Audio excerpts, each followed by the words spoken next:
Ya, baik sahabat, terima kasih Anda masih bersama kami Suara Sidoarjo. Seperti yang sudah saya informasikan bahwa saat ini kita sudah bersama dengan Bapak Teguh Sri Susanto, SSI MT, selaku Koordinator Data dan Informasi Stasiun Meteorologi Kelas 1 Juanda.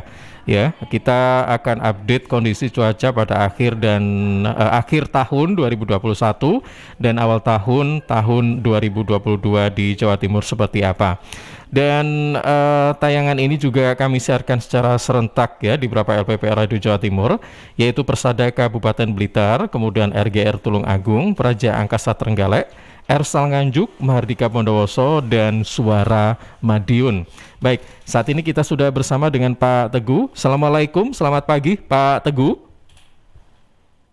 Selamat pagi, Waalaikumsalam warahmatullahi wabarakatuh. Baik, apa kabar Pak Teguh?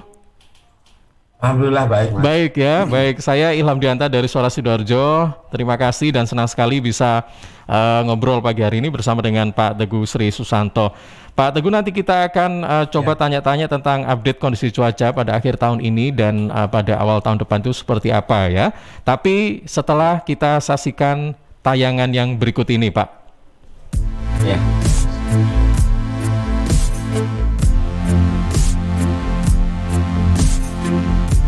Kepala Badan Meteorologi, Klimatologi, dan Geofisika atau BMKG Dwi Korita Karnawati mengungkapkan sejumlah potensi bencana saat libur Natal dan Tahun Baru. Potensi bencana itu yakni tsunami di daerah Selat Sunda, tepatnya di Cilegon. Kami berikan informasi zona yang rawan tsunami, misalnya di Cilegon, Banten, itu juga tempat wisata di Selat Sunda dapat berpotensi skenario terburuk mengalami tsunami dengan ketinggian hingga 8 meter.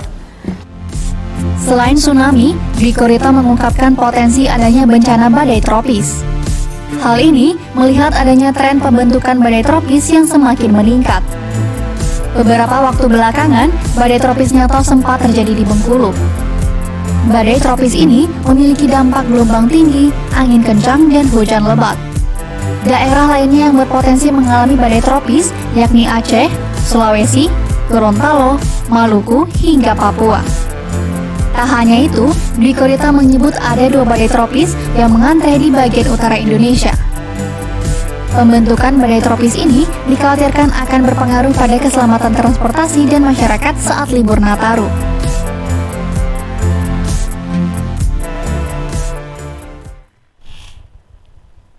Baik, sahabat Jawa Timur, sudah kita saksikan satu tayangan ya, statement dari Ibu Dwi Korita, Kepala BMKG. Ternyata beliau ini menyebutkan ada potensi bencana ya pada saat libur, potensi bencana pada saat libur Nataru ini.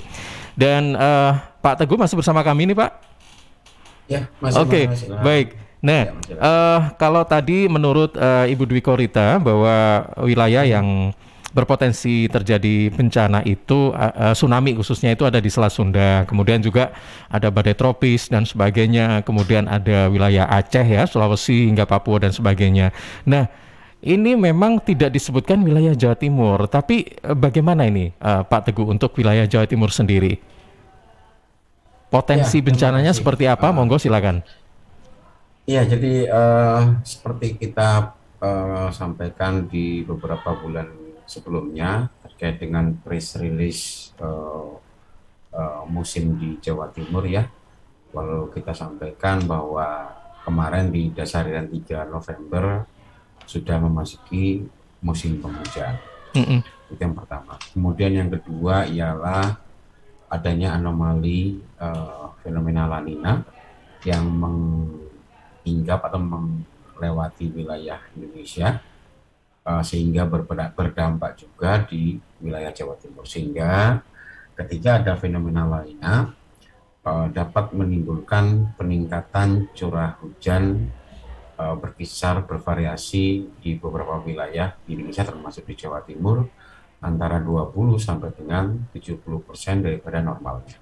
Yang kedua. Kemudian yang ketiga, penguatan dalam informasi cuaca itu memang kita harus mengupdate antara periode 1 harian 3 harian hingga 7 harian. Ketika musim itu kita bicara iklim bulanan, fenomena La Nina kita bicaranya secara gangguan global. Nah, cuaca ini ialah yang penguatan secara lokal dan regional. Nah, potensi kebencanaan di Jawa Timur ini lengkap, Mas. Jadi kalau kita bicara kebencanaan di Jawa Timur, kalau dari Pacitan sampai Banyuwangi ini lengkap paket bencananya ya. Lengkap, makanya, ini gimana nih maksudnya Pak? Lengkap artinya potensi tsunami juga ada, potensi longsor juga ada, kemudian banjir bandang juga ada, kemudian potensi banjir kiriman juga ada, angin puting beliung juga banyak sekali seperti itu. Jadi gimana cara menyikapinya? Ya kita menyikapinya gimana kita mempersiapkan diri untuk menghadapi itu, karena sebenarnya cuaca ini kan ketika dalam kondisi-kondisi yang dalam tanda petik itu perlu kesiapsiagaan ialah pada musim-musim tertentu. Ketika kita menghadapi musim penghujan ya tentu saja kita harus mempersiapkan supaya kita bisa menghadapi musim tersebut. Sebaliknya juga demikian, ketika kita musim kemarau juga kita sudah mempunyai langkah-langkah antisipasi untuk mempersiapkan di musim kemarau. Nah, kalau kita bicara kebencanaan di Jawa Timur, memang potensi kebencanaan itu cukup lengkap ya. Nah, tentu saja penguatan terkait dengan informasi yang kita sampaikan, kami harapkan juga bisa sampai ke seluruh lapisan masyarakat, sehingga bisa meminimalisir terkait dengan dampak daripada potensi bencana tersebut. Misalnya, tentu saja terkait dengan pengurangan resiko korban ya, dalam hal ini korban jiwa yang utamanya, dan juga korban yang lebih besar untuk terkait dengan beberapa wilayah yang terkait daerah-daerah rawan bencana. Oke. Baik. Jadi di tahun 2021 akhir ini sampai dengan nanti di awal tahun baru 2022, kalau saya bilang di Jawa Timur, bagaimana kondisi cuacanya? Ya tentu saja secara statistik di bulan Desember sampai dengan Januari di beberapa wilayah Jawa Timur sudah memasuki puncaknya musim penghujan. Jadi perlu diantisipasi, mempersiapkan diri, kemudian kita juga kenali daerah-daerah kita tempat tinggal, apakah rawan bencananya dengan tipikal seperti apa, sehingga kita bisa melakukan langkah-langkah preventif untuk bisa mengurangi resiko dampak dari bencana. Saya kira itu, Mas. Jadi untuk potensi bencana pada akhir tahun dan awal tahun itu tidak jauh berbeda atau gimana ini Pak? Apakah memang potensi bencana itu akan kemungkinan besar timbul pada akhir tahun dan awal tahun, atau mungkin ada spare waktu, misalnya kita ini namanya prediksi ya, berandai-andai gitu, mungkin Februari atau apa begitu? Enggak begitu ya Pak? Atau mungkin bisa diprediksi sekarang gitu, kira-kira kapan ini? Karena kan biasanya nih pada akhir tahun ini banyak orang ya, atau beberapa orang yang melakukan liburan, kemudian juga pada awal tahun. Nah ini tentunya kan kita harus tahu ini Pak, kira-kira update cuaca atau kondisinya itu seperti apa ya pada saat itu gitu. Ya kalau secara kita hitungan bulanan memang puncak musim penghujan di wilayah Jawa Timur kan memang berbeda-beda, Mas. Kalau kita bicara Sidoarjo, Surabaya, puncak musim penghujan dominan di Januari sampai dengan Februari. Dan kalau kita bicara di wilayah Jawa Timur bagian tengah dan bagian selatan, itu malah sudah di bulan Desember ini sudah memasuki puncak musim penghujan. Jadi memang ada beberapa sekitar 30 sampai dengan 40 zona musim di wilayah Jawa Timur ini mempunyai karakteristik puncak musim penghujannya tidak berbarengan, tapi hanya berbeda sekitar antara 1 sampai dengan 3 dasarian saja untuk di wilayah-wilayah yang saya sebutkan tadi. Nah, yang perlu diantisipasi ialah ketika puncak musim penghujan jelas peningkatan jumlah curah hujan akan meningkat. Kemudian hari hujan juga akan cenderung lebih banyak. Kemudian kita harus mengantisipasi nih bagaimana kita tempat kita tinggal. Nah, tentu saja kalau berekreasi ya kita harus lebih arif ya. Ketika memang sudah puncak musim hujan ya tentu saja daerah-daerah yang rawan terkait dengan potensi daerah rawan bencana ya, misalnya di daerah pegunungan, ataupun di daerah-daerah pemandian air panas yang biasanya berdekatan dengan daerah dataran tinggi. saya rasa perlu dipertimbangkan kembali apakah cocok untuk dilaksanakan pada musim-musim di puncak musim penghujan. Saya rasa seperti itu. Jadi memang lebih untuk informasinya kita selalu menyampaikan. Jadi informasi harian di sosmed kami, di website kami juga selalu tersampaikan, dan juga di aplikasi Info BMKG juga sudah tersampaikan. Baik. Untuk langkah-langkah peringatan dini juga kita selalu menyampaikan, baik itu 3 harian ataupun peringatan dini cuaca jangka pendek ya, atau non-testing. Jadi itu bisa kami sampaikan untuk bisa menjadi guidance ya ketika kita mau beraktivitas, kita mau melakukan aktivitas liburan dan lain-lain. Nah, iya Pak Teguh tadi kan mengacu pada apa yang disampaikan oleh Ibu Dwi Korita nih ya, Kepala BMKG, bahwa ada potensi bencana yang lebih mengerikan, yaitu tsunami sebenarnya ya kan. Nah ini untuk Jawa Timur sebenarnya ada nggak potensi ke arah sana gitu Pak? Iya, yang pertama tsunami itu adalah ketika terjadi gempa di atas 7,8 ataupun 7,5 skala Richter di lautan ya, dengan kontur pusat gempanya itu secara vertikal. Nah, ketika secara vertikal itu akan memicu gelombang tsunami di wilayah pesisir selatan Jawa Timur. Kalau di Jawa Timur sepanjang pesisir selatan ini potensi tsunami semua, Mas. Kalau terjadi gempa di atas 7 sekian skala Richter, kemudian dengan jenis patahannya secara vertikal. Nah, apa yang disampaikan Ibu Kepala kami ialah ini untuk kita selalu siap siaga. Siap siaga itu begini, Mas. Kita pernah membuat suatu skenario terburuk dengan beberapa instansi lainnya ya, dalam hal ini pakar-pakar dalam bidang kegempaan, kemudian daripada akademisi juga, kita membuat skenario terburuk ketika ada gempa dengan nilai di atas 8 skala Richter dengan kedalaman sekian, itu ternyata ketika dirunning pakai permodelan itu memang bisa menimbulkan tsunami yang cukup dahsyat. Nah, tapi sekali lagi yang perlu dipahami ialah ini adalah skenario terburuk. Kita selalu membuat suatu kewaspadaan, kita mengambil hal yang terburuk, Mas ya. Jangan ditelan bulat-bulat bahwa ini ada prediksi tsunami, prediksi kegempaan. Sampai saat ini belum ada yang bisa memprediksi kapan terjadinya gempa di wilayah-wilayah di selatan ataupun di kegempaan lain. Jadi, tapi kita ini sudah berupaya untuk mengantisipasi kemungkinan terburuk ya Pak ya, kalau memang terjadi demikian gitu ya. Jadi di Jawa Timur sendiri kemarin Ibu Kepala sendiri juga sudah turun langsung ke lapangan bahwa memastikan dan meninjau langsung terkait dengan daerah-daerah yang dalam tanda petik rawan tsunami ketika terjadi gempa di wilayah perairan selatan Jawa Timur.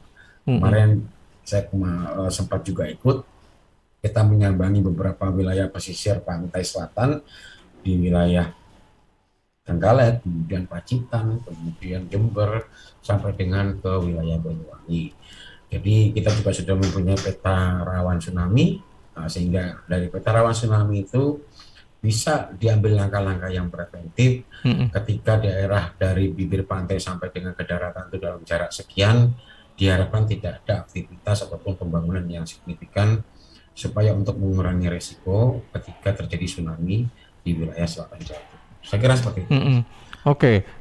Kalau dulu yang saya pernah dengar itu kalau misalnya ada satu wilayah gitu ya terkena gempa, nah ini biasanya ini akan merembet gitu ya ke wilayah lain, dan ini berpotensi gitu ya. Tadi disebutkan oleh Ibu Dwi Korita potensi bencana tsunami itu ada di Selat Sunda sebenarnya.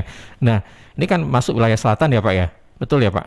Iya betul. Pesisir pantai selatan ya. Nah, apakah memang potensinya hanya di pesisir selatan saja gitu? Kalau yang utara begitu saat ini bisa diprediksi seperti apa sih Pak? Iya, jadi beberapa, kalau utamanya memang Mas ya, seperti kita sampaikan, gempa di patahan gempa ataupun jalur-jalur ring of fire itu kan memang di selatan Jawa, kemudian naik ke atas sampai dengan ke wilayah Maluku, Sulawesi, sampai dengan ke beberapa wilayah selatan Jawa, Sumatera, selatan Sumatera, Jawa, kemudian Bali, NTB, NTT naik sampai ke wilayah Maluku. Sementara kalau di utara Jawa kecil sekali potensi terjadi tsunami. Tapi apakah ada gempa? Ada. Jadi di beberapa wilayah seperti daerah Madura itu ada yang namanya seperti kayak ada sesar-sesar itu ya. Sesar itu lebih kecil daripada patahan sebenarnya. Jadi itu memang ada daerah-daerah tersebut yang memang kadang-kadang terjadi gempa-gempa kecil di wilayah tersebut. Tapi kalau apakah sampai dengan skenario tsunami sampai dengan 8 meter, 9 meter, saya rasa kecil kemungkinan di wilayah utara Jawa seperti itu. Nah, baik. Nah, ini BMKG kan saat ini sudah berupaya untuk mengantisipasi adanya kemungkinan yang paling buruk lah begitu ya. Nah, ini kalau boleh tahu ini apa saja Pak kemungkinan paling buruk itu? Antisipasinya dalam bentuk apa sih gitu? Ya, sampai saat ini belum ada yang bisa memprediksi kapan terjadinya gempa, Mas. Kita hanya bisa memprediksi terjadi gempa, kita menghitung berapa kisaran nilai skala Richternya gempa tersebut. Kemudian kalau misalnya terjadi di lautan, kita bisa memprediksi kapan terjadi tsunami sampai dengan ke daratan. Nah, itu seperti itu. Nah, langkah-langkah yang diambil oleh BMKG dan tentu saja berpentahelik dengan beberapa instansi lainnya, dalam hal ini BPBD, kemudian dalam hal ini juga BPPT, akademisi, dan juga dari Badan Geologi juga, bahwa memang kita selalu meng-create atau membuat skenario-skenario terburuk dan juga memetakannya. Jadi misalnya di selatan Jawa, di bagian Jawa Timur ya, daerah mana saja sih yang dalam hal ini rawan sekali terkait dengan terdampak tsunami ketika terjadi skenario terburuk. Itu kita petakan, kemudian ketika sudah menjadi peta tersebut, ini bisa menjadi guidance ataupun acuan bahwa daerah-daerah ini nih rawan sekali untuk ditinggali atau rawan sekali untuk dibuat pembangunan secara berkelanjutan, karena ketika terjadi gempa yang cukup besar di wilayah perairan selatan Jawa, terkhususnya di wilayah Jawa Timur, dengan kekuatan yang cukup signifikan di atas 7,5 sampai dengan 8 skala Richter, ini bisa memicu terjadinya tsunami. Nah, tugas kami ialah untuk memberikan masukan, kemudian memberikan himbauan kepada seluruh bupati-bupati, pemangku kepentingan daerah, dalam ini juga gubernur. Kita sudah pernah sampaikan di tahun 2021 kemarin ini, dari awal sampai dengan bulan Juni-Juli ya, kita gencar waktu itu Mas, Banyuwangi, Jember, Pacitan, Trenggalek, dan juga beraudiensi dengan kepala-kepala daerahnya. Dalam ini kalau di kabupaten kita ketemu bupatinya, kalau di kota kita ketemu dengan wali kotanya, dan yang paling puncak tertinggi ialah kita ketemu dengan Gubernur Jawa Timur untuk menyampaikan peta-peta yang terkait dengan kerawanan potensi daerah rawan tsunami tadi. Oke, jadi setelah dipetakan wilayah mana saja yang berpotensi besar tsunami, itu kalau tadi disebutkan oleh Pak Teguh itu kan wilayah pesisir selatan ya Pak ya? Iya kan, yang bisa berpotensi begitu ya. Nah, saya ingin tahu juga nih Pak, kalau misalnya potensi selain tsunami, potensi bencana selain tsunami, misalnya kayak banjir atau mungkin tanah longsor dan banjir bandang mungkin ya. Nah, ini kalau banjir bandang mungkin daerah-daerah pegunungan ya, atau banjir ini biasa daerah-daerah dataran rendah begitu. Tapi kalau kita mengacu pada wilayah, sebenarnya wilayah mana sih di Jawa Timur ini yang berpotensi besar terjadi bencana yang dikatakan Pak Teguh lengkap tadi gitu. Maksudnya gini, kan tidak semua nih wilayah Jawa Timur mungkin ya, ada beberapa yang agak aman statusnya, kemudian ada status yang wah ini kategori apa nih, misalnya siaga, waspada dan sebagainya. Nah, kira-kira wilayah mana ini Pak yang perlu mendapat perhatian khusus begitu, bahwa ini nanti akan terjadi paket lengkap ini gitu. Gimana ini Pak? Di mana saja sih Pak? Ya, jadi yang saya sebutkan ialah paket potensi kebencanaan yang lengkap itu tentu saja disesuaikan dengan karakter wilayahnya masing-masing. contoh kayak di Pacitan, Mas. Di Pacitan ini lengkap semuanya ada ya. Waduh, iya ya. Tsunami ada, gempa juga sering di selatan Pacitan. Kemudian kalau kita lihat topografi Pacitan itu semua perbukitan, longsornya juga bisa terjadi, banjir bandangnya juga bisa terjadi. Bahkan banjir rob yang juga bisa pernah terjadi ya waktu beberapa waktu kalau nggak salah ada tropical cyclone Cempaka ya di tahun 2016. Itu sempat terjadi hujan yang cukup deras, kemudian juga berbarengan dengan kondisi rob yang sedang muncul sehingga air yang di perkotaan tidak bisa mengalir ke laut, menenggelamkan beberapa wilayah kota di Pacitan. Jadi kalau saya bilang lengkap itu bukan semuanya itu ada gitu. Jadi kalau misalnya Surabaya, kita bicara Surabaya Sidoarjo. Surabaya Sidoarjo paling kalau terkait dengan tanah longsor kan mungkin nggak ada, Mas. Iya. Banjir bandang juga nggak ada ya. Kecuali kalau memang Sidoarjo yang berbatasan langsung dengan Mojokerto atau Mojoagung terkait dengan dampak di bagian hulunya aja. Tapi kalau di wilayah Surabaya kan tapi masih ada potensi terkait dengan genangan ataupun banjir.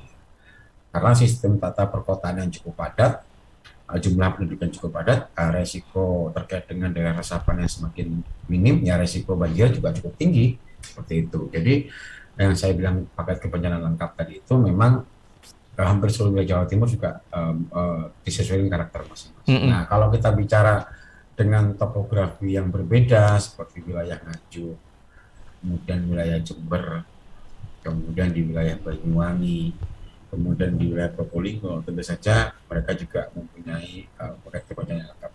Saya rasa seluruh wilayah di Jawa Timur ini mempunyai resiko kebencanaan yang cukup signifikan ya dengan wilayah masing-masing seperti itu. Jadi langkah kita ialah, maka tadi saya sebutkan, kenali lingkungan kita, kenali tempat kita tinggal. Nah, kita melakukan langkah-langkah preventif untuk kita berusaha mengadaptasi dan mitigasinya kita perkuat seperti itu.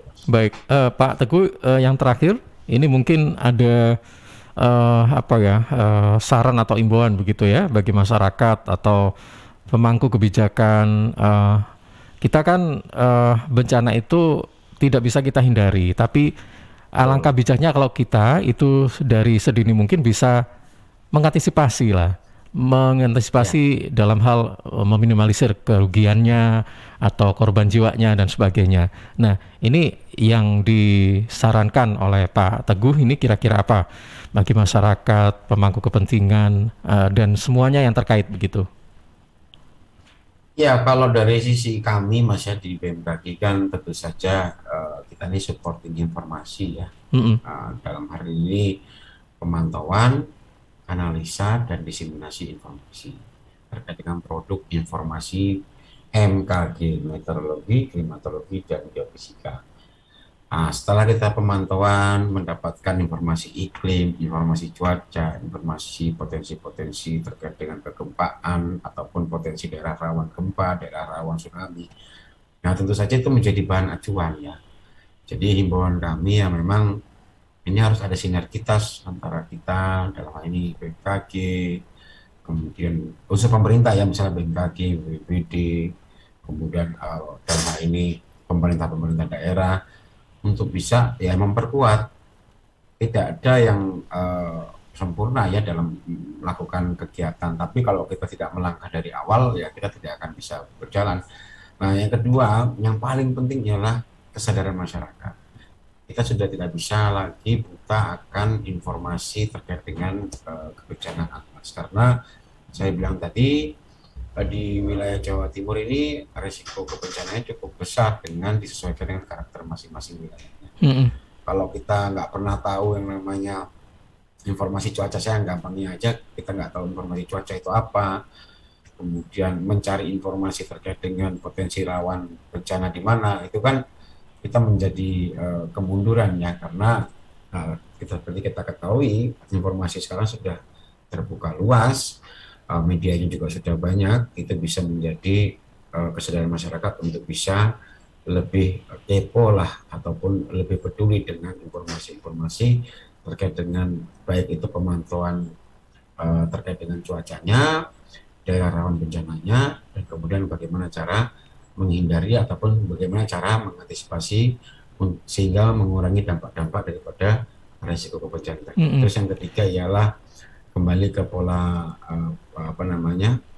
pola pikir masyarakat juga, bahwa kita harus menjaga lingkungan juga, Mas, karena seperti kita ketahui lingkungan yang rusak akan juga mengakibatkan dampak perubahan cuaca atau perubahan iklim yang cukup besar juga. Tidak hanya untuk di wilayah kota Sidoarjo, Surabaya atau Jawa Timur, tapi saya juga menghimbau untuk seluruh masyarakat Indonesia untuk selalu menjaga alam kita, berpola hidup yang sehat ya, artinya ya kalau tinggal di bantaran kali jangan terbiasa buang sampahnya di kalinya gitu, Mas, tapi buang sampahnya di tempat sampah untuk bisa dibuang di pada tempatnya, karena terbiasa orang itu kan selalu berprinsip ya yang buang sampah cuma saya, itu kan pendapat orang pribadi gitu, Mas ya. Tapi kalau kita bisa hitung seluruh wilayah pesisir kali itu ada, atau di bantaran kali itu ada sekian ratus kakak, sudah berapa sampah yang akan dibuang.